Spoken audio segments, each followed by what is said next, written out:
ഒരു ഫാമിലി അവർ അനുഭവിച്ചു കൊണ്ടിരിക്കുന്ന വളരെ പ്രധാനപ്പെട്ട ഒരു വിഷയമായിരുന്നു അവരുടെ പ്രിയപ്പെട്ട ഇണ വിദേശത്തേക്ക് യാത്ര പോയിട്ട് 5 വർഷമായി. ഇതുവരെ അവർ നാട്ടിലേക്ക് തിരിച്ചു വന്നിട്ടില്ല. ഫോൺ കോളുകളില്ല, മെസ്സേജസുകളില്ല. എന്താണ് അവരുടെ അവസ്ഥ എന്ന് പോലും അറിയാൻ സാധിക്കുന്നില്ല. കൂട്ടുകാരോടും മറ്റുമൊക്കെ അന്വേഷിക്കുമ്പോൾ കൃത്യമായി വിവരണങ്ങൾ ലഭിക്കുന്നില്ല. ആദ്യകാലങ്ങളിലൊക്കെ നന്നായിട്ട് ഫോൺ കോളുകളും മെസ്സേജസുകളൊക്കെ ഉണ്ടായിരുന്നു. ഈ ഇടയായിട്ട് തീരെ മെസ്സേജസുകൾ പോലും കാണുന്നില്ല. അങ്ങോട്ട് കോണ്ടാക്ട് ചെയ്യാൻ വേണ്ടി ശ്രമിക്കുമ്പോൾ അതിന് റീപ്ലൈ കിട്ടുന്നില്ല. ഫോൺ കോൾ ചെയ്യാൻ വേണ്ടി ശ്രമിക്കുമ്പോൾ അതിന് അറ്റൻഡ് ചെയ്യുന്നില്ല. ഇങ്ങനെയുള്ള വലിയ പ്രതിസന്ധിയിലാകുന്നു അവർ. ഈ ഒരു വിഷയം കാരണമായിട്ട് ചെലവിന് പോലും കിട്ടാതെ വളരെയധികം പ്രയാസത്തിൽ കഴിയുന്ന സമയത്ത് അള്ളാഹുവിന്റെ പരിശുദ്ധമായ അസ്മാഉൽ ഹുസ്നയിലെ പവിത്രമേറിയ ഒരു ഇസ്മ 400 തവണ എല്ലാ നിസ്കാരങ്ങൾക്ക് ശേഷവും ചൊല്ലാൻ വേണ്ടി നിർദ്ദേശിക്കുകയാണ്. അപ്പൊ എന്തോ ഒരു ദേഷ്യം അവർക്ക് കുടുങ്ങിയതുപോലെ, എന്തോ ഒരു വെറുപ്പ്, തെറ്റിദ്ധാരണ മൂലമൊക്കെ മറ്റോ ഉണ്ടായതുപോലെയാണ് അവർക്ക് ഫീൽ ചെയ്യുന്നത്. അങ്ങനെ ആ ഇസ്മിനെ വളരെ ആത്മാർത്ഥമായിട്ട് ചൊല്ലാൻ വേണ്ടി നിർദ്ദേശിക്കുകയും അവരത് മുറപ്രകാരം ആ നാമം ഉരുവിട്ടുകൊണ്ടിരിക്കുകയും എല്ലാ നിസ്കാരങ്ങൾക്ക് ശേഷം കൃത്യമായി അത് പാലിക്കുകയും ചെയ്തു. അള്ളാഹുവിന്റെ അപാരമായ ഖുദ്റത്ത് കൊണ്ട് 7 നാൾ കഴിഞ്ഞ ഉടനെ അവരിലേക്ക് ഒരു ഫോൺ കോളുകളും മെസ്സേജുകളൊക്കെ പ്രതീക്ഷിച്ചിരുന്നവരിലേക്ക് അവർ തന്നെ നേരിട്ട് 5 വർഷമായി വിദേശത്ത് നിന്ന് നാട്ടിലേക്ക് വരാത്ത അവർ നാട്ടിലേക്ക് എത്തുകയാണ്. വളരെ സന്തോഷത്തോടുകൂടെ ആ ജീവിതം അങ്ങനെ മുന്നോട്ട് പോകുന്നു. അവരെയൊക്കെ കണ്ടു യാതൊരു അല്ലലും അലട്ടലുമില്ലാതെ വളരെ സുഖകരമായ നിലയിൽ ആ ദാമ്പത്യ ജീവിതം എന്ന നൗക അവരിരുവരും ഒന്നിച്ച് തുഴയുകയും ചെയ്തു. വളരെ മനോഹരമായ ഒരു അനുഭവമായിരുന്നു അത്. നമ്മുടെ ജീവിതത്തിലും ഇതുപോലെ ഒരുപാട് പ്രതിസന്ധികളിലൂടെ കടന്നു പോകുന്നവരുണ്ടാവും. പ്രത്യേകിച്ച് കുടുംബ ജീവിതത്തിൽ വളരെയധികം പ്രതിസന്ധികൾ അനുഭവപ്പെടുന്നവർ, കുടുംബ ജീവിതത്തിലുള്ള പ്രയാസങ്ങളിൽ നിന്നൊക്കെ രക്ഷ നേടാൻ കാരണമാകുന്ന അസ്മാഉൽ ഹുസ്നയിലെ അതിവിശിഷ്ടമായ ഒരു ഇസ്മുണ്ട്. മുമ്പ് നമ്മൾ ഇതിനെക്കുറിച്ച് സംസാരിച്ചിട്ടുണ്ട്. ആ ഇസ്മിനെ കുറിച്ചാണ് ഇന്ന് നമ്മൾ സംസാരിക്കുന്നത്. ഇൻഷാ അല്ലാഹ് ജീവിതത്തിൽ സന്തോഷവും റാഹത്തും അഭിവൃദ്ധിയൊക്കെ ലഭിക്കാൻ, കുടുംബ ജീവിതത്തിലെ പ്രശ്നങ്ങളുള്ളവര്, ദാമ്പത്യ ജീവിതം തകരാറിലായവര്, അവർക്കൊക്കെ ഒരു നല്ല ജീവിതം തിരിച്ചു ലഭിക്കാൻ കാരണമാകും ആ ഇസ്മിനെ കുറിച്ചാണ് നമ്മൾ ഇന്ന് സംസാരിക്കുന്നത്. ഈ ഇസ്മ ചൊല്ലിക്കഴിഞ്ഞാൽ വേറെയും നേട്ടങ്ങളുണ്ട്. ഈ ഇസ്മ സ്ഥിരമായി ചൊല്ലുന്നവർക്ക് അല്ലാഹു സുബ്ഹാനഹു വ തആല അവരുടെ മക്കൾക്ക് വേണ്ടിയിട്ട് പ്രത്യേകം ചൊല്ലുമ്പോൾ ആ മക്കള് നന്നായി തീരാൻ കാരണമാകും. ലഹരിക്കും മദ്യത്തിനും കഞ്ചാവിനൊക്കെ അടിമപ്പെട്ടുകൊണ്ട് ജീവിക്കുന്ന മക്കളുള്ള കാലാണ്. അപ്പൊ അവരുടെയൊക്കെ ആ ദുസ്വഭാവം മാറിയിട്ട് നല്ല സ്വഭാവത്തിലേക്ക് എത്താൻ ഈ ഇസ്മ കാരണമാകും എന്നുള്ളതാണ്. ഇൻഷാ അല്ലാഹ് വീഡിയോ പൂർണ്ണമായിട്ടും കാണുക. സാധാരണയിൽ എല്ലാ ദിവസവും നമ്മൾ ഓർമ്മപ്പെടുത്താറുള്ളത് പോലെ തന്നെ നേരിട്ട് കാണാനുള്ള ഡേറ്റ് ചൊവ്വാഴ്ചകളിൽ മാത്രമാണ്. എല്ലാ ചൊവ്വാഴ്ചകളിലും ഇല്ല, ഉള്ളത് ചൊവ്വാഴ്ചകളിലാണ് എന്നാണ് പറഞ്ഞതിന്റെ അർത്ഥം. ചൊവ്വാഴ്ചകളിൽ നേരിട്ട് കാണാൻ വേണ്ടി വിളിക്കേണ്ടത് ഞായറാഴ്ച 10 മണിക്ക് ശേഷം മാത്രമാണ്. ഞായറാഴ്ച 10 മണിക്ക് ശേഷം വിളിക്കുമ്പോൾ ബുക്ക് ചെയ്യാനുള്ള അവസരം ഉണ്ടാകും. അങ്ങനെ ബുക്ക് ചെയ്ത് ലഭിക്കുന്നവർക്കാണ് ചൊവ്വാഴ്ച കാണാനുള്ള അവസരം ഉണ്ടായിരിക്കുക. അപ്പോൾ ഈ വരുന്ന ചൊവ്വാഴ്ച ഉണ്ടോ എന്നറിയാൻ, എല്ലാ ചൊവ്വാഴ്ചകളിലും ഇല്ല, ഉള്ളത് ചൊവ്വാഴ്ചയാണ്. ചിലപ്പോൾ ഒരു ചൊവ്വാഴ്ച ഉണ്ടായാൽ അടുത്ത ചൊവ്വാഴ്ച വേറെ എന്തെങ്കിലും പ്രോഗ്രാമുകൾ ഉണ്ടാകും. അതുകൊണ്ട് തന്നെ ഏത് ചൊവ്വാഴ്ചകളാണ് ഉള്ളത് എന്നുള്ളത് കൃത്യമായിട്ട് നമ്മൾ ഇൻസ്റ്റഗ്രാമിൽ അപ്ഡേറ്റ് ചെയ്യുന്നുണ്ട്, വാട്സപ്പിൽ നമ്മൾ അപ്ഡേറ്റ് ചെയ്യുന്നുണ്ട്. വാട്സപ്പിൽ സ്റ്റാറ്റസ് സേവ് ചെയ്ത് വെച്ചവർക്ക് മാത്രമേ കാണാൻ സാധിക്കുള്ളൂ. ഇവിടെയും സേവ് ചെയ്യണം, ഇവിടെയും സേവ് ചെയ്യണം. അതുകൊണ്ട് നിങ്ങൾക്ക് താഴെയുള്ള ഡിസ്ക്രിപ്ഷനിൽ നോക്കിയാൽ ഇൻസ്റ്റഗ്രാമിന്റെ ID കിട്ടും. അതിൽ ആർക്കും എപ്പോഴും എടുത്തു നോക്കാവുന്നതാണ്. അല്ലാഹു സുബ്ഹാനഹു വ തആല നാം അനുഭവിക്കുന്ന എല്ലാ പ്രയാസങ്ങളിൽ നിന്നും നമുക്ക് വലിയ സമാധാനവും രക്ഷയൊക്കെ നൽകി അനുഗ്രഹിക്കുമാറാകട്ടെ. അള്ളാഹുവിന്റെ പരിശുദ്ധമായ അസ്മാഉൽ ഹുസ്നയിലെ നമ്മൾ നേരത്തെ സൂചിപ്പിച്ച ആ വിഷയങ്ങൾക്കൊക്കെ കാരണമാകുന്ന അതിവിശിഷ്ടമായ ഇസ്മാണ് അൽ വദൂദ് എന്ന് പറയുന്ന ഇസ്മ. ഇവിടെ തന്നെ നേരിട്ട് വരുന്ന പല ആളുകൾക്കും നമ്മൾ ചൊല്ലാൻ വേണ്ടി കൊടുക്കുന്ന ഇസ്മും കൂടെയാണ് അൽ വദൂദ് എന്ന് പറയുന്ന ഇസ്മ. വുദ് എന്ന പദത്തിൽ നിന്നാണ് അൽ വദൂദ് എന്ന് പറയുന്ന ഇസ്മ ഉത്ഭവിച്ചിട്ടുള്ളത്. അമൂല്യമായ ഒരു ഇസ്മാണ് ഈ ഇസ്മ. സ്നേഹാധിക്യമുള്ളവൻ, സ്നേഹസമ്പന്നൻ എന്നൊക്കെയാണ് ഈ പദത്തിന്റെ അർത്ഥം. അള്ളാഹു അവന്റെ അടിയാറുകളായ അടിമകളോ അങ്ങേയറ്റം സ്നേഹിക്കുന്നവരാണെന്ന് പറഞ്ഞാൽ അതിനർത്ഥം എന്താ? അള്ളാഹു അവന്റെ അടിമകളെ സ്നേഹിക്കാൻ ഉദ്ദേശിക്കുകയും അങ്ങനെ സ്നേഹിക്കുകയും അങ്ങനെ സ്നേഹിച്ചു കഴിയുമ്പോൾ അള്ളാഹു അവന്റെ അനുഗ്രഹങ്ങളുടെ ഒരു ഉറ ഉറവ തന്നെ അവരിലേക്ക് തുറന്നു കൊടുക്കുകയും ചെയ്യും. അപ്പൊ ഒരുപാട് അനുഗ്രഹങ്ങളുടെ ഉറവുകൾ അവരിലേക്ക് ഇങ്ങനെ ഒഴുകിയെത്തുമെന്നുള്ളതാണ് അതിന്റെ അർത്ഥം. അപ്പൊ അള്ളാഹു നമ്മെ ഇഷ്ടപ്പെട്ടു കഴിഞ്ഞാൽ, അള്ളാഹു നമ്മെ സ്നേഹിച്ചു കഴിഞ്ഞാൽ, അള്ളാഹു ഇഷ്ടപ്പെടാൻ ചില കാര്യങ്ങളൊക്കെ നമ്മുടെ ജീവിതത്തിൽ ചെയ്യേണ്ടതായിട്ടുണ്ട്. നമ്മൾ ഓരോ ഇസ്മുകളെ കുറിച്ചും പറയുമ്പോൾ ആ ഇസ്മുകളുടെ അർത്ഥവും അതിന്റെ ആശയങ്ങളൊക്കെ കൃത്യമായി പറഞ്ഞിട്ടാണ് അതിന്റെ അമലിലേക്ക് പ്രവേശിക്കാറുള്ളത്. അതെന്തിനാണെന്ന് ചോദിച്ചാൽ, അങ്ങനെ ആ അമലിലേക്ക് പ്രവേശിക്കുമ്പോൾ നമുക്ക് ആ ഒരു അമല് ചെയ്യുമ്പോൾ അതിന്റെ അർത്ഥവും ആശയവും അറിഞ്ഞു മനസ്സിലാക്കി ചെയ്യുമ്പോൾ കൂടുതൽ ഫലം ലഭിക്കും എന്നുള്ളത് കൊണ്ടാണ്. അപ്പൊ വുദ് എന്ന പദത്തിൽ നിന്നാണ് ഇത് പിടിച്ചെടുക്കപ്പെട്ടിട്ടുള്ളത്. ഇതിന്റെ അർത്ഥം സ്നേഹാധിക്യമുള്ളവൻ, സ്നേഹസമ്പന്നനായ അള്ളാഹുവേ എന്നൊക്കെയാണ് ഇതിനർത്ഥം. അള്ളാഹു അടിമകളെ സ്നേഹിക്കുക, നമ്മയൊക്കെ സ്നേഹിക്കുക എന്ന് പറഞ്ഞാല് നമ്മെ സ്നേഹിക്കാൻ വേണ്ടി അള്ളാഹു സ്നേഹിക്കുന്നുണ്ട് എന്നുണ്ടെങ്കിൽ അള്ളാഹു ഒരുപാട് അനുഗ്രഹങ്ങൾ നമ്മിലേക്ക്, അനുഗ്രഹങ്ങളുടെ പുഴ തന്നെ നമ്മിലേക്ക് ഒഴുക്കും. നമ്മൾ ആഗ്രഹിക്കുന്ന കാര്യങ്ങൾ, നമ്മൾ ഇഷ്ടപ്പെടുന്ന കാര്യങ്ങൾ, നമുക്ക് വേണ്ട കാര്യങ്ങൾ എല്ലാം അള്ളാഹു നമുക്ക് ചെയ്തു തരും എന്നുള്ളതാണ് അതിനർത്ഥം. അപ്പോ അള്ളാഹു നമ്മെ സ്നേഹിക്കാൻ അള്ളാഹു ഇഷ്ടപ്പെടുന്ന ചില കാര്യങ്ങൾ ചെയ്യുക എന്നുള്ളതാണ്. അതൊക്കെ മറ്റൊരു സന്ദർഭത്തിൽ നമുക്ക് ഉണർത്താവുന്നതാണ്. അള്ളാഹു തൗബ ചെയ്യുന്നവരെ ഇഷ്ടപ്പെടുന്നുണ്ട്, അല്ലെ? അള്ളാഹു ശുദ്ധിയുള്ളവരെ ഇഷ്ടപ്പെടുന്നുണ്ട്. ചില ഉദാഹരണങ്ങൾ മാത്രം പറഞ്ഞത്. അപ്പൊ അള്ളാഹു അങ്ങനെ നമ്മുടെ ഇബാദത്ത് കാരണമായിട്ടും, നമ്മുടെ ഏകാന്തതയിലുള്ള റബ്ബിന്റെ മുമ്പിലുള്ള സമർപ്പണം കാരണമായിട്ടും, നമ്മൾ ഏകാന്തമായിട്ട് എല്ലാവരും ഉറങ്ങുന്ന സമയത്ത് പാതിരാത്രി എഴുന്നേറ്റ് റബ്ബിന്റെ മുമ്പിൽ ഒഴുക്കുന്ന കണ്ണുനീർത്തുള്ളിക്ക് വലിയ വിലയുണ്ടെന്നാണല്ലോ. അങ്ങനെ നമ്മൾ ഇബാദത്ത് ചെയ്യുന്നത് കാരണമായിട്ടൊക്കെ അള്ളാഹു അങ്ങേയറ്റം നമ്മെ ഇഷ്ടപ്പെടുമ്പോൾ എത്രയോ അനുഗ്രഹങ്ങൾ നമ്മിലേക്ക് ചൊരിഞ്ഞു തരും. ഇതിന്റെ അർത്ഥം അള്ളാഹുവിനൊരു നമ്മുടെ ഇബാദത്ത് കണ്ടിട്ട്, അല്ലെങ്കിൽ നമ്മുടെ പ്രയാസം കണ്ടിട്ട് അള്ളാഹുവിനൊരു നിസ്സഹായ അവസ്ഥ തോന്നിയിട്ട്, അള്ളാഹുവിന് മനസ്സലിഞ്ഞിട്ട് നമുക്ക് അനുഗ്രഹങ്ങൾ ചെയ്തു തരാ എന്ന അർത്ഥത്തിലല്ല. കാരണം ഈ മനസ്സലിയ എന്നുള്ളതൊക്കെ ഒരു ദൗർബല്യമാണ്, അതൊരു നെഗറ്റീവാണ്. ഒരാൾ മനസ്സലിഞ്ഞു പോവുക, അത് വേറെ സൃഷ്ടാവിലേക്ക് നോക്കുമ്പോൾ അങ്ങനെയാകുമ്പോൾ അത് അള്ളാഹുവിനൊരു ദൗർബല്യത അള്ളാഹുവിലേക്ക് ചേർത്തലാകും. അപ്പൊ അവിടെ അങ്ങനെയല്ല അർത്ഥം വരുന്നത്. നമ്മൾ അള്ളാഹു അവന്റെ അടിമകളെ നന്നായിട്ട് ഇബാദത്തുകൾ ചെയ്യുന്ന കാരണമായിട്ട് ഇഷ്ടപ്പെടുന്നു. അങ്ങനെ ഇഷ്ടപ്പെടുമ്പോൾ അള്ളാഹു ഒരുപാട് അനുഗ്രഹങ്ങൾ നമ്മിലേക്ക് നൽകുന്നു എന്നുള്ളതാണ്. ഈ ഒരു ഇസ്മ നമ്മോട് ആവശ്യപ്പെടുന്നത് എന്താണെന്ന് ചോദിച്ചാല്, അള്ളാഹു അല്ലാതെ മറ്റാരെയും അമിതമായി സ്നേഹിക്കാതിരിക്കുക എന്നുള്ളതാണ്. അള്ളാഹുവിനോടുള്ള ഹുബ്ബ്, അതിനെക്കുറിച്ച് പലപ്പോഴും കൂടുതലായിട്ട് എവിടെയും ചർച്ച ചെയ്യപ്പെടാറില്ല. അള്ളാഹുവിനോടുള്ള ഹുബ്ബ്, അടങ്ങാത്ത ഹുബ്ബ് നമുക്ക് വേണം.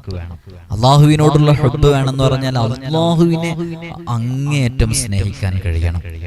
അത് നഫീസത്തുൽ മിസ്രിയ റളിയല്ലാഹു അൻഹയെ കുറിച്ച് അവരുടെ ഒരു വളരെ പ്രശസ്തമായ ഒരു ദുആ ചരിത്രങ്ങളിൽ കാണാവുന്നതാണ്.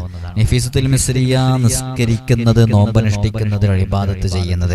നഫീസത്തുൽ മിസ്രിയ റളിയല്ലാഹു അൻഹയുടെ ദുആയിൽ കാണാം, അവര് ദുആ ചെയ്യുന്നുണ്ട്, അല്ലാഹുവേ ഞാൻ നിനക്ക് വേണ്ടി ഇബാദത്ത് ചെയ്യുന്നത് നിന്റെ സ്വർഗം ലഭിക്കാൻ വേണ്ടിയല്ല. അങ്ങനെ സ്വർഗം ലഭിക്കാൻ വേണ്ടിയാണെങ്കിൽ ഈ നഫീസക്ക് നിന്റെ സ്വർഗം വേണ്ടതില്ല.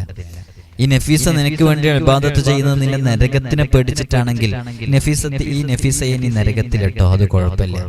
എനിക്ക് അല്ലാഹു ആകുന്ന നീ മതി എന്നുള്ളതാണ് നഫീസത്തുൽ മിസ്രിയ റളിയല്ലാഹു അൻഹയുടെ പ്രശസ്തമായ ദുആ. അല്ലാഹുവിനെ അങ്ങേയറ്റം സ്നേഹിച്ചു പോയി, അല്ലാഹുവിനെ ഇഷ്ടപ്പെട്ടു പോയി, അല്ലാഹുവിലെ അടങ്ങാത്ത പ്രണയമായിരുന്നു. അങ്ങനെയാണ് നമ്മുടെ ജീവിതം വേണ്ടത്. നമുക്ക് അല്ലാഹുവിനെ അങ്ങേയറ്റം ഇഷ്ടപ്പെടണം, അല്ലാഹുവിനെ സ്നേഹിക്കണം. ഭയപ്പെട്ടുകൊണ്ടുള്ള ഇബാദത്ത് അതിനേക്കാളും കുറച്ചും കൂടെ മധുരമുള്ളതാണ് സ്നേഹിച്ചുകൊണ്ടുള്ള ഇബാദത്തിൽ. അല്ലാഹു നമുക്ക് തൗഫീഖ് നൽകി അനുഗ്രഹിക്കുമാറാകട്ടെ. അപ്പൊ ഈ ഇസ്മ നമ്മോട് ആവശ്യപ്പെടുന്നത് അല്ലാഹു അല്ലാതെ മറ്റൊരാളെയും അമിതമായി സ്നേഹിക്കാതിരിക്കുക, തനിക്ക് ഇഷ്ടപ്പെടുന്നത് തന്റെ സഹോദരനും ഇഷ്ടപ്പെടുക, സ്വന്തം ആവശ്യങ്ങളെക്കാൾ മറ്റുള്ളവരുടെ ആവശ്യങ്ങൾക്ക് മുൻഗണന നൽകുക. ഇതൊക്കെ ഒരു മനുഷ്യപ്പറ്റുള്ളവരുടെ അടയാളത്തിൽപ്പെട്ടതാണ്. അപ്പോ ഇതെല്ലാം നാം നിർവഹിക്കേണ്ടതാണ്. ഈ ഇസ്മ നമ്മോട് ആവശ്യപ്പെടുന്നതും അതാണ്. ഈ ഇസ്മിന് അമൂല്യമായ ചില നേട്ടങ്ങളൊക്കെ ഉണ്ട്, ഇതുകൊണ്ടുള്ള അമലുകൾ. ഇൻഷാ അല്ലാഹ് നമ്മളിത് ഈ ഇസ്മിനെ കുറിച്ച് കൃത്യമായിട്ട് വിശദീകരിക്കുന്നുണ്ട്. ഇതിന്റെ അമലുകളൊക്കെ നമ്മൾ പറയുന്നുണ്ട്. നമ്മൾ അതിന്റെ ആശയങ്ങളും കൃത്യമായ കാര്യങ്ങളൊക്കെ പറഞ്ഞിട്ടാണ് പല വിഷയങ്ങളും സൂചിപ്പിക്കാറുള്ളത്. അള്ളാഹുവിന്റെ പ്രീതി ലഭിക്കാനും സുഖകരമാക്കാനും ദാമ്പത്യ ജീവിതം വളരെ മനോഹരമായി മുന്നോട്ട് കൊണ്ടുപോകാനും വളരെയധികം ഫലം ചെയ്യുന്ന ഒരു ഇസ്മ ഇസ്മാണ് അൽ വദൂദ് എന്ന് പറയുന്ന ഇസ്മ. അള്ളാഹുവിന്റെ പ്രീതി ലഭിക്കാൻ നമ്മുടെ കുടുംബ ജീവിതം, ദാമ്പത്യ ജീവിതം, ഇതൊക്കെ വളരെ മനോഹരമായി മുന്നോട്ട് കൊണ്ടുപോകാൻ സാധിക്കുന്ന അതിവിശിഷ്ടമായ ഒരു ഇസ്മാണ് ഇസ്മാൻ. അതുകൊണ്ടാണ് നേരത്തെ നമ്മൾ ഇതിന്റെ തുടക്കത്തിൽ പറഞ്ഞൊരു അനുഭവം, ആ അനുഭവം അങ്ങനെ സംഭവിച്ചത് അതുകൊണ്ടാണ്. ഇത് ഈ ഇസ്മിന് ആ ഒരു അർത്ഥങ്ങളും ആ ആശയങ്ങളൊക്കെ നമ്മുടെ കുടുംബ ജീവിതവുമായും ദാമ്പത്യ ജീവിതവുമായിട്ടൊക്കെ അഭേദ്യമായ ബന്ധമുണ്ടായതുകൊണ്ട് ഇതിന്റെ ഉപയോഗങ്ങളും ഉപകാരങ്ങളൊക്കെ ആ രൂപത്തിൽ നമുക്ക് നന്നായി ലഭിക്കും എന്നുള്ളതാണ്. ആരെങ്കിലും അവരവരുടെ ഭാര്യയോടൊപ്പം കപ്പിൾസുകൾ തമ്മിൽ, ഭാര്യ ഭർത്താക്കന്മാർ തമ്മിൽ യാ വദൂദ് യാ അല്ലാഹ് അല്ലെങ്കിൽ യാ വദൂദ് യാ വദൂദ് യാ വദൂദ് എന്ന് 1000 തവണ പ്രത്യേകം ഭക്ഷണത്തിൽ മന്ത്രിച്ച് അവരത് ഒരുമിച്ച് കഴിക്കുകയോ അല്ലെങ്കിൽ ഭാര്യയ്ക്ക് അത് കഴിക്കാൻ കൊടുക്കുകയോ ഭർത്താവിനത് കഴിക്കാൻ കൊടുക്കുകയോ ചെയ്താൽ അവർ ഒരിക്കലും പിന്നെ അവർക്കൊരിക്കലും വേർപിരിയാൻ സാധിക്കാത്ത രൂപത്തിൽ നല്ല സുദൃഢമായ ബന്ധമാകാൻ കാരണമാകും. ഇതൊക്കെ അൽ വദൂദ് എന്ന് പറയുന്ന ഇസ്മിന്റെ ഉപയോഗങ്ങളും ഉപകാരങ്ങളും ഒക്കെയാണ്. എപ്പോഴെങ്കിലൊക്കെ ചെയ്തു നോക്കി. നമുക്ക് പലപ്പോഴും നമ്മുടെ ഇണയെക്കുറിച്ച് അവർക്ക് വേറെ ഏതെങ്കിലും ഒരു അഫയർ ഉണ്ടോ? എല്ലാ സമയത്തും ഓൺലൈനിൽ കാണുന്നുണ്ടല്ലോ, എല്ലാ സമയത്തും മറ്റുള്ളവരോട് ചാറ്റ് ചെയ്യുന്നത് തോന്നുന്നുണ്ടല്ലോ. അങ്ങനെ എന്തെങ്കിലുമൊക്കെ ഒരു ഡൗട്ട്സ് ഒക്കെ ഉണ്ടാകുമ്പോൾ തെറ്റിദ്ധാരണയുടെ മേലെ തെറ്റിദ്ധാരണകൾ ഉണ്ടായതിന്റെ പേരില് ആ തെറ്റിദ്ധാരണയെക്കുറിച്ച് ഇണയോട് സംസാരിച്ചതിന്റെ പേരിലൊക്കെ ബന്ധങ്ങൾ വഷളായ എത്രയോ അനുഭവങ്ങൾ നമ്മൾ കേട്ടിട്ടുണ്ട്. നിങ്ങൾ എന്തിനാ അവരോടൊപ്പം പോയത്? നിങ്ങളുടെ ഫോണൊന്ന് ഞാൻ നോക്കട്ടെ, എന്താണ് അതിലുള്ളത്? ഇങ്ങനെയൊക്കെ പലപ്പോഴും തെറ്റിദ്ധാരണയോടുകൂടെ എൻ്റെ ഇണക്ക് മറ്റൊരാളോട് ബന്ധമുണ്ട് എന്ന വ്യാജേന അന്വേഷിക്കുകയും അങ്ങനെ അന്വേഷിച്ചു നോക്കുമ്പോൾ അതില്ലാന്നറിയുമ്പോൾ ഇങ്ങനെ എന്നെക്കുറിച്ച് തെറ്റിദ്ധരിച്ചല്ലോ എന്നുള്ളതിന്റെ പേരിൽ ബന്ധം തകർന്നവരൊക്കെയുണ്ട്. അങ്ങനെ ഭീതിയുള്ളവര്, പേടിയുള്ളവരൊക്കെ ഈ പറയുന്ന അമൽ ഒരു തവണയെങ്കിലും ചെയ്തു നോക്കുക. 1000 തവണ പ്രത്യേകമായിട്ടൊരു ഭക്ഷണം അതില് മന്ത്രിച്ച് പ്രത്യേകം അത് കഴിക്കുക, അത് കഴിക്കാൻ കൊടുക്കുക. സാധാരണ നമ്മൾ ഭക്ഷണം കൊടുക്കുന്നതാണ്, ആ കൂട്ടത്തിൽ അങ്ങനെ ഒന്ന് ചെയ്തു നോക്കുക. അപ്പോ അവർ തമ്മിൽ വേർപിരിയാൻ പറ്റാത്ത രൂപത്തിലുള്ള ഒരു ബന്ധമാണ്. ഇതൊക്കെ അസ്മാഉൽ ഹുസ്നയിലെ ചില ഇസ്മുകളാണ്. ആ ഇസ്മുകളിലെ ഫലം നമ്മുടെ ജീവിതത്തിലൊക്കെ നമുക്ക് അനുഭവിക്കാൻ സാധിക്കും. ഈ കപ്പിൾസിനിടയിൽ, ഭാര്യ ഭർത്താക്കന്മാർക്കിടയിലൊക്കെ ഉണ്ടാകുന്ന തെറ്റിദ്ധാരണ, അഭിപ്രായ ഭിന്നത, ഇത് എന്തു പറഞ്ഞാലും തർക്കുത്തരം പറയുന്നവർ, എന്തു പറഞ്ഞാലും അംഗീകരിക്കാതിരിക്കുക, എന്തു പറഞ്ഞാലും അനുസരിക്കാതിരിക്കുക, എപ്പോഴും സംശയത്തോടുകൂടെ കാണുക, ഇങ്ങനെയുള്ള ഈ തെറ്റിദ്ധാരണകളൊക്കെ ഉണ്ടാകുന്ന ഈ സന്ദർഭത്തിലൊക്കെ അതില്ലാതാക്കാൻ ദാമ്പത്യ ജീവിതം വളരെ മനോഹരമായ സുഖകരമായ രൂപത്തിൽ മുന്നോട്ട് പോകാനും ഈ നാമം ധാരാളം തവണ പ്രകീർത്തിച്ചുകൊണ്ടിരിക്കുക. അതേപോലെ തന്നെ ഭക്ഷണത്തിലോ അല്ലെങ്കിൽ വെള്ളത്തിലോ ഒക്കെ ഇതിനെ ഊതിക്കൊടുക്കുകയോ ഒക്കെ ചെയ്താൽ വളരെയധികം ഫലം ലഭിക്കുമെന്ന് മഹാന്മാർ ഈ ഇസ്മിനെ വിശദീകരിച്ച ഭാഗങ്ങളിലൊക്കെ പറഞ്ഞിട്ടുണ്ട്. അതുകൊണ്ട് തന്നെ ഇതിന്റെ അനുഭവങ്ങൾ നമുക്ക് ചെയ്തു നോക്കുമ്പോൾ അതിന്റെ റിസൾട്ട് നമുക്ക് കാണാൻ സാധിക്കും. ഇപ്പോ കുടുംബജീവിതം എന്ന് പറയുമ്പോൾ വളരെയധികം തകരാറിലായിക്കൊണ്ടിരിക്കുന്ന സാഹചര്യങ്ങൾ ധാരാളം കണ്ടുകൊണ്ടിരിക്കുന്നു. പലപ്പോഴും നമ്മളൊക്കെ വിചാരിക്കാത്ത രൂപത്തിൽ ബന്ധങ്ങൾ വഷളാകുന്നത് നമ്മൾ കണ്ടുകൊണ്ടിരിക്കുന്നു, കേട്ടുകൊണ്ടിരിക്കുന്നു. എത്രയോ കേസുകളാണെന്നറിയോ കുടുംബ കോടതികളിൽ കെട്ടിക്കിടക്കുന്നത്. വിവാഹമോചനത്തിന്റെ പേരിൽ പരസ്പരം അങ്ങോട്ടും ഇങ്ങോട്ടും പഴി പറഞ്ഞ് വഷളായതിന്റെ പേരിലൊക്കെ കോടതികളിൽ എത്ര കേസുകളാണ് കെട്ടിക്കിടക്കുന്നത്. ഒരാളെ വേണ്ട എന്ന് പറയുന്ന ഡിവോഴ്സിന് വേണ്ടി കൊടുത്ത കേസുകൾ, ചെലവിന് കിട്ടാൻ വേണ്ടി കൊടുത്ത കേസുകൾ, മക്കളെ നോക്കാത്തതിന്റെ പേരില്, മറ്റു ബന്ധങ്ങൾ ഉണ്ടായതിന്റെ പേരില്, പരസ്പരം ഇത് കേൾക്കുന്നവരുടെ കൂട്ടത്തിൽ തന്നെ സ്വന്തം ഭർത്താവിന്റെ സ്നേഹം കിട്ടാത്തവർ, ഭാര്യയുടെ സ്നേഹം കിട്ടാത്തവർ, അവർക്കിടയിൽ പരസ്പരം ഐക്യമില്ലാത്തവർ, അത് വിവാഹം കഴിച്ചുപോയി എന്നുള്ളതിന്റെ പേരില് അല്ലെങ്കിൽ മക്കളായി എന്നതിന്റെ പേരില് 2 ബെഡുകളിലായി തള്ളി നീക്കുന്ന എത്രയോ ജീവിതങ്ങളുണ്ട്. ഇത് കേൾക്കുന്നവരുടെ കൂട്ടത്തിൽ തന്നെയുണ്ട്. ഞാനിത് പറയുമ്പോൾ ഉസ്താദ് പറഞ്ഞത് വളരെ സത്യമാണ്, എൻ്റെ ജീവിതത്തിൽ ഞാൻ അനുഭവിച്ചുകൊണ്ടിരിക്കുകയാണ് എന്നൊക്കെ എഴുതി അറിയിക്കുന്നവരുണ്ടാകും. കാരണം ഇതൊരുപാട് ആളുകൾ അനുഭവിച്ചുകൊണ്ടിരിക്കുന്നതാണ്. ആത്മീയമായൊരു വഴിയല്ലാതെ ഇതിന് മറ്റൊരു പരിഹാരമില്ല. അതുകൊണ്ട് തന്നെ പ്രിയമുള്ളവരെ വളരെ ആത്മാർത്ഥമായി ഇത് ചെയ്തു ചെയ്തു നോക്കൂ, നല്ല ഫലമുണ്ടാകും. കുടുംബജീവിതം തകരാറ്. ഇപ്പോൾ നമ്മൾ അനുഭവിച്ചുകൊണ്ടിരിക്കുന്നത് ഒരു വേറൊരു രൂപത്തിലുള്ള ഇപ്പോഴുള്ള പ്രായമുള്ള ഉമ്മമാരിലും ഒരു 35, 40, 50 വയസ്സുള്ള ഭാര്യ ഭർത്താക്കന്മാർക്കിടയിലൊക്കെ സംഭവിക്കുന്ന, അതിൻ്റെ ഇടയിൽ സംഭവിക്കുന്ന, അവർക്കിടയിലുള്ള ഒരു വേറൊരു രൂപത്തിലുള്ള ചില തകരാറുകളാണ്, ചില തകർച്ചകളാണ്. എന്നാൽ ഇനി വരാൻ പോകുന്ന നമ്മുടെ മക്കളൊക്കെ വളർന്നു വരുന്ന, ഇപ്പോൾ ഈ അടുത്ത് 1-2 വർഷങ്ങളൊക്കെ ആയിട്ട് വൈവാഹിക ജീവിതത്തിലേക്ക് വിവാഹം കഴിച്ച് മുന്നോട്ട് പോകുന്ന ചില കുടുംബങ്ങളിലൊക്കെ കണ്ടുവരുന്നത് വേറൊരു രൂപത്തിലുള്ള തകർച്ചകളാണ്. വേറൊരു എക്സ്ട്രീം ലെവലിലേക്ക് അത് എത്തിയിട്ടുണ്ട്. ഞാൻ ആ വിഷയത്തെക്കുറിച്ച് മറ്റൊരു സന്ദർഭത്തിൽ സംസാരിക്കാം. പുതിയ കാലത്തെ ഭാര്യ ഭർത്താക്കന്മാർക്കിടയിൽ സംഭവിക്കുന്ന ഒരുപാട് വിഷയങ്ങളുണ്ട്. അത് ഈ പഴയ കാലത്തിലെ ഉപ്പമാർ അവർക്കിടയിൽ സംഭവിക്കുന്ന ആ ഒരു റൂട്ടേ അല്ല. നമ്മളെടുക്കൽ ഒരുപാട് കേസസുകൾ ഇതുമായി ബന്ധപ്പെട്ട് വരുന്നുണ്ട്. അപ്പോൾ നമ്മൾ അത്രയും അനുഭവങ്ങളിൽ നിന്നാണ് ഇതൊക്കെ പറയുന്നത്. ഓരോരുത്തരുടെ കാര്യങ്ങൾ പറയില്ല, ഒരുപാട് കേസുകൾ. ഒരു ദിവസം തന്നെ നമ്മൾ ഇരിക്കുമ്പോൾ വ്യത്യസ്തങ്ങളായ വിഷയങ്ങളാണ് ഈ കുടുംബജീവിതത്തിൽ, കപ്പിൾ ലൈഫിലൊക്കെ വരുന്ന വിഷയങ്ങളെ കൈകാര്യം ചെയ്യേണ്ടി വരുന്ന അനുഭവത്തിൽ എന്ന് പറയാണ്. ഇൻഷാ അല്ലാഹ് മറ്റു സന്ദർഭങ്ങളിൽ പറയാം. അതിനെക്കുറിച്ച് തടയിടാൻ എന്താണ് ചെയ്യേണ്ടതെന്നൊക്കെ നമുക്ക് വിശദീകരിക്കാം. അപ്പൊ ഈ ഒരു ഇസ്മ യാ വദൂദു യാ അല്ലാഹ് എന്ന് പറയുന്ന ഇസ്മ വളരെയധികം ഉപകാരപ്പെടുന്ന ഒരു ഇസ്മാണ്.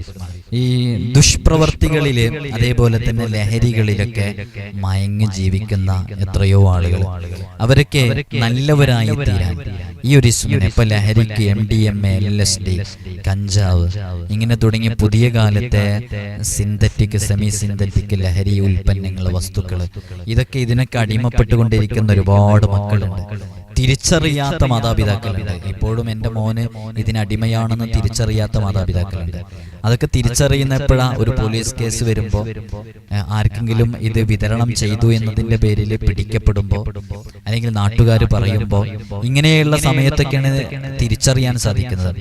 അങ്ങനെ ഈ ലഹരിക്കൊക്കെ അടിമപ്പെട്ടുകൊണ്ട് ജീവിക്കുന്ന ആ മക്കളുടെ ഈ ഒരു ദുസ്വഭാവം മാറിക്കിട്ടാൻ, ലഹരി ഉപയോഗം മാറിക്കിട്ടാൻ, ഈ മദ്യത്തിനോടുള്ള ആസക്തി മാറിക്കിട്ടാൻ, അതിനൊക്കെ വേണ്ടി ചെയ്യേണ്ടത് ജുമാ നിസ്കാരം കഴിഞ്ഞ്, വെള്ളിയാഴ്ച ജുമാ നിസ്കാരം കഴിഞ്ഞ് 1001 പ്രാവശ്യം യാ വദൂദു യാ അല്ലാഹ്, യാ വദൂദു യാ അല്ലാഹ്, യാ വദൂദു യാ അല്ലാഹ് എന്ന് മധുരമുള്ള ഭക്ഷണ സാധനത്തില് പ്രത്യേകം മന്ത്രിച്ച് അവർക്ക് കൊടുക്കുക. അത് അവരറിയേണ്ട ആവശ്യമൊന്നുമില്ല. ഈ ഒരു ഇസ്മിന് വലിയ ശ്രേഷ്ഠതയുണ്ട്. അത് ചെയ്യുമ്പോഴും അത് പ്രവർത്തിക്കുമ്പോഴൊക്കെ നല്ല ആത്മാർത്ഥതയും വിശ്വാസവും ഒക്കെ ഉണ്ടായിക്കഴിഞ്ഞാൽ കൂടുതൽ ഫലം ചെയ്യും. അള്ളാഹു നമുക്ക് തൗഫീഖ് നൽകി അനുഗ്രഹിക്കുമാറാകട്ടെ. അങ്ങനെ ചെയ്ത് അവർക്കത് കുടിക്കാൻ വേണ്ടി കൊടുത്താൽ, കഴിക്കാൻ വേണ്ടി കൊടുത്താൽ, അവരത് കഴിക്കുകയാണെങ്കിൽ, ഭക്ഷണ സാധനത്തിൽ മന്ത്രിച്ചു കൊടുക്കുകയാണെങ്കിൽ ആ ഒരു ദുസ്വഭാവം മാറിക്കിട്ടാൻ കാരണമാകും. അള്ളാഹു നമ്മുടെ മക്കൾക്കൊക്കെ നല്ല ഇസ്ലാമിക ചിട്ടയിൽ ജീവിക്കാനുള്ള വലിയ തൗഫീഖ് അല്ലാഹു നൽകി അനുഗ്രഹിക്കുമാറാകട്ടെ. മാതാപിതാക്കളെ കുറ്റം പറഞ്ഞിട്ട് കാര്യമില്ല. ഇപ്പോഴുള്ളൊരു കാലഘട്ടം അങ്ങനെയാണ്. അവര് കുറഞ്ഞ സമയം നമ്മുടെ അടുക്കലുള്ളൂ. ബാക്കിയുള്ള സമയങ്ങളിലൊക്കെ അവർ സ്കൂളുകളിലാണ്, അവരുടെ കൂട്ടുകാർക്കിടയിലാണ്. അവിടെ നിന്ന് രൂപപ്പെടുന്ന ചില സ്വഭാവ വൈകൃതങ്ങളിൽ നിന്നൊക്കെ ഉണ്ടാകുന്ന ചില വിഷയങ്ങളാണ് ഇതൊക്കെ. അല്ലാഹു വലിയ കാവല് നൽകി അനുഗ്രഹിക്കട്ടെ. ആളുകൾക്ക് നമ്മളെക്കുറിച്ച് നല്ല മതിപ്പുണ്ടാകണമെന്ന് ആഗ്രഹിക്കുന്നവര് എപ്പോഴും ഒരു അവോയ്ഡ് ചെയ്യുന്നു എന്ന് തോന്നിപ്പോകുന്നുണ്ടോ ആർക്കെങ്കിലും? എന്നെ തീരെ പരിഗണിക്കുന്നില്ല, ഞാൻ ഒഴിവാക്കപ്പെടുന്നു, എന്നെല്ലാവരും അവഗണിക്കപ്പെടുന്നു, ഇങ്ങനെയൊക്കെയുള്ള ഒരു വിഷയത്തിലൂടെ കടന്നു പോകുന്ന ആളുകൾക്കൊക്കെ ഈ ഇസ്മ എല്ലാ ഫർദ് നിസ്കാരങ്ങൾക്ക് ശേഷം 100 തവണ ചൊല്ലലിനെ പതിവാക്കിയാൽ മതി. അപ്പൊ യാ വദൂദു യാ അല്ലാഹ് എന്നുള്ളത് ഒരു 100 തവണ ചൊല്ലലിനെ പതിവാക്കി കഴിഞ്ഞാൽ ആ ഒരു വിഷയങ്ങൾ തീരാൻ കാരണമാകും. എല്ലാവരാലും നാം ഇഷ്ടപ്പെടുന്നവരായി തീരും. അള്ളാഹു നമുക്ക് തൗഫീഖ് നൽകി അനുഗ്രഹിക്കുമാറാകട്ടെ. വലിയ അത്ഭുതങ്ങളും പൊരുളും ഈ ഇസ്മില് അടങ്ങിയിട്ടുണ്ട്. ഈ ഖൽബുകൾ കവർന്നെടുക്കാനും ജനഹൃദയങ്ങളിൽ സ്വാധീനം വർദ്ധിപ്പിക്കാനും ഈ ഇസ്മിന് പ്രത്യേക കഴിവുണ്ട് എന്നുള്ളതാണ്. ആത്മാക്കൾ ആകർഷിക്കാനുള്ള ഇതിന്റെ ശക്തി പ്രത്യേകം എടുത്തു പറയേണ്ടത് തന്നെയാണ്.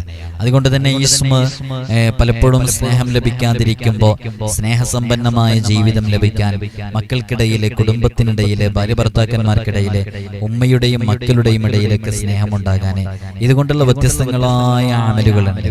അതൊക്കെ ഇങ്ങനെ ചൊല്ലിക്കൊണ്ടിരുന്നാൽ വളരെയധികം ഉപകാരമുണ്ടാകും. ഈ ഇസ്മ കൊണ്ട് ഏൽപ്പിക്കപ്പെട്ട ഒരു മലക്കുണ്ട്. ആ മലക്കിന്റെ കീഴില് ആ മലക്കിന്റെ കീഴില് 4 നായകന്മാരുണ്ട്. ആ ഓരോ നായകന് കീഴിലും 20 അണികളുണ്ട്. ഓരോ അണിയിലും 20 മലക്കുകളുണ്ട്. ജിബ്രീൽ അലൈഹിസ്സലാത്തു വസ്സലാം എന്റെ ലോകങ്ങൾക്ക് കീഴിലാണ്. മഹാനരായ ജിബ്രീൽ അലൈഹിസ്സലാത്തു വസ്സലാം ഉണ്ടല്ലോ, ആ ജിബ്രീൽ അലൈഹിസ്സലാത്തു വസ്സലാമിന്റെ ലോകങ്ങൾക്ക് കീഴിലാണ് ഇവർ നിലകൊള്ളുന്നത്. അതുകൊണ്ട് തന്നെ പരസ്പരം ഐക്യമില്ലാതെ കഴിയുന്നവര്, അവരൊക്കെ അന്യോന്യം ഇണക്കി നിർത്തുന്നത് ഈ മലക്കുകളാണ്. അപ്പൊ ആ ഒരു മലക്കുകളുടെ ഒരു പ്രത്യേക സഹായവും ഖിദ്മത്തൊക്കെ നമുക്കുണ്ടാകാൻ കാരണമാകും. ഈ ഇസ്മിന്റെ, നമ്മൾ ഓരോ ഇസ്മിന്റെയും അദദുകൾ പറയാറുണ്ട്. ഈ ഇസ്മിന്റെ അദദ് എന്ന് പറയുന്നത് നമുക്കറിയാം, നമ്മൾ ഇതിന്റെയൊക്കെ അദദുകൾ കൃത്യമായി പഠിച്ചവരാണ്.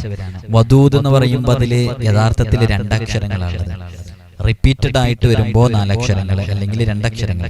2 അക്ഷരങ്ങൾ വദൂദ് എന്ന് പറയുമ്പോൾ വാവ് ദാല്, പിന്നെയും വാവും ദാലാണ് അല്ലെ. അപ്പൊ 2 അക്ഷരങ്ങളാണ് യഥാർത്ഥത്തിലുള്ളത്, റിപ്പീറ്റഡ് ആയി വരുന്നു. അങ്ങനെ 4 അക്ഷരങ്ങൾ. വാവിന്റെ നമുക്കറിയാം, വാവിന്റെ അദദ് നിങ്ങൾ അദദുകളൊക്കെ പഠിച്ച ഓരോ ഇസ്മിന്റെയും ഓരോ അക്ഷരങ്ങളുടെയൊക്കെ വാവിന്റെ അദദ് എത്ര? വാവ് എത്രയാണത്? ആ ബ ജ ദ ഹ വ. വാവ് എന്ന് പറഞ്ഞാൽ 6 ആണ്.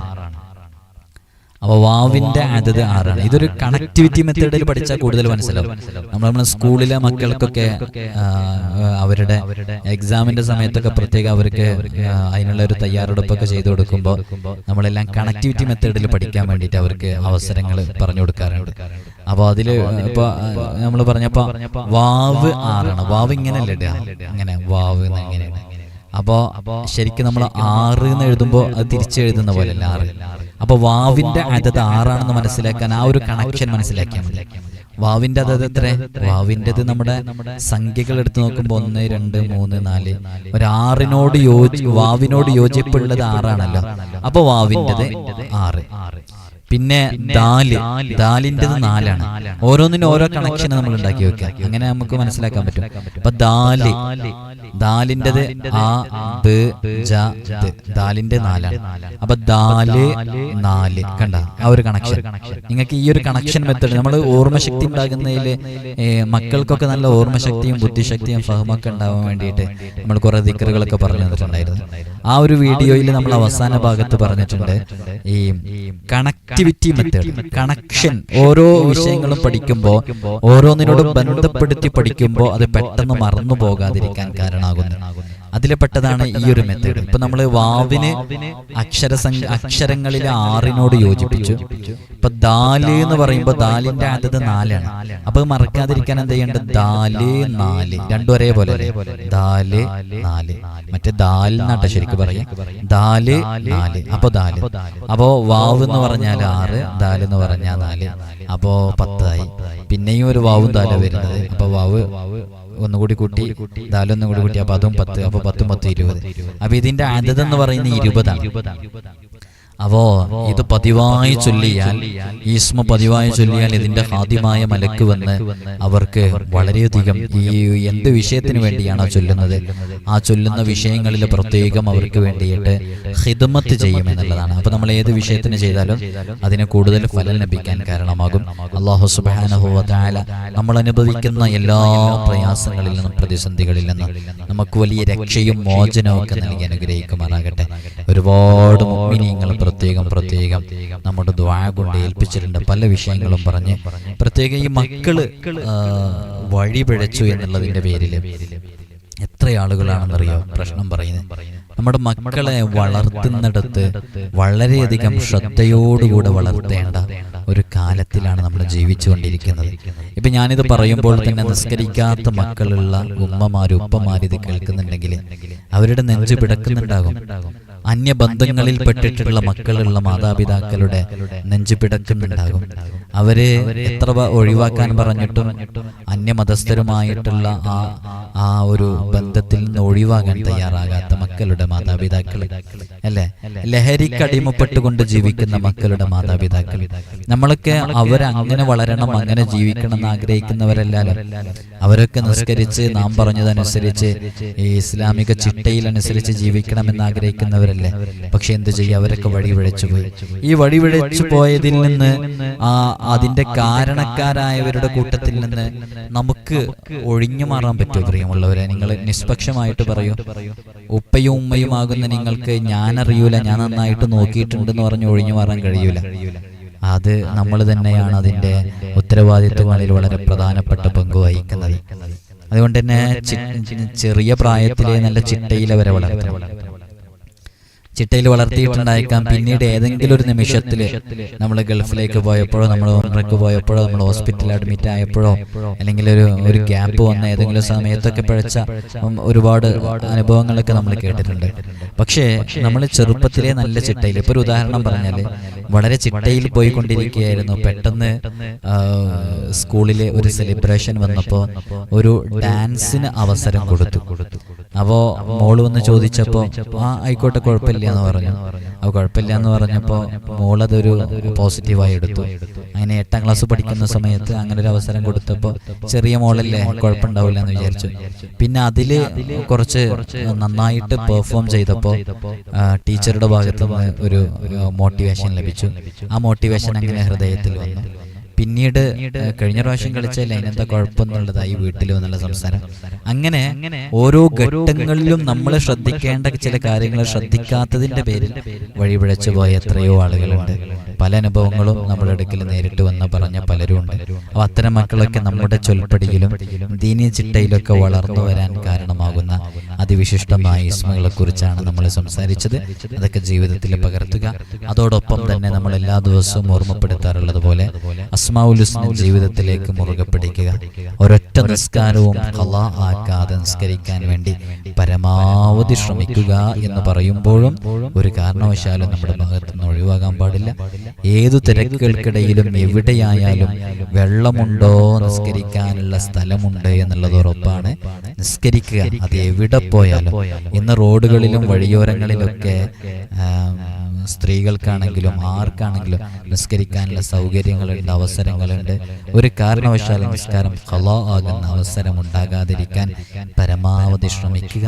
നന്നായി അള്ളാഹുവിനോട് ദുആ ചെയ്യുക. നമ്മുടെ മക്കൾക്ക് വേണ്ടിയിട്ട്, നമുക്ക് വേണ്ടി സഹായിക്കുന്നവർക്ക് വേണ്ടിയിട്ട്, നമ്മുടെ ബന്ധമുള്ളവർക്ക് വേണ്ടിയിട്ട്, മരണപ്പെട്ടു പോയ നമ്മുടെ മാതാപിതാക്കൾക്ക് വേണ്ടിയിട്ട്, അങ്ങനെ സുകൃതങ്ങൾ ചെയ്ത് നന്മകൾ ചെയ്ത് അള്ളാഹുവിലേക്ക് അടുത്ത് തഖ്വയോടുകൂടെ ജീവിക്കാൻ ശ്രമിക്കുക. അള്ളാഹു നമ്മയൊക്കെ അവൻ ഇഷ്ടപ്പെടുന്ന പൊരുത്തപ്പെടുന്ന രൂപത്തിൽ വളർത്തട്ടെ. എല്ലാവരും ദുആ ചെയ്യണം. അസ്സലാമു അലൈക്കും വറഹ്മത്തുള്ളാഹി വബറകാതുഹു.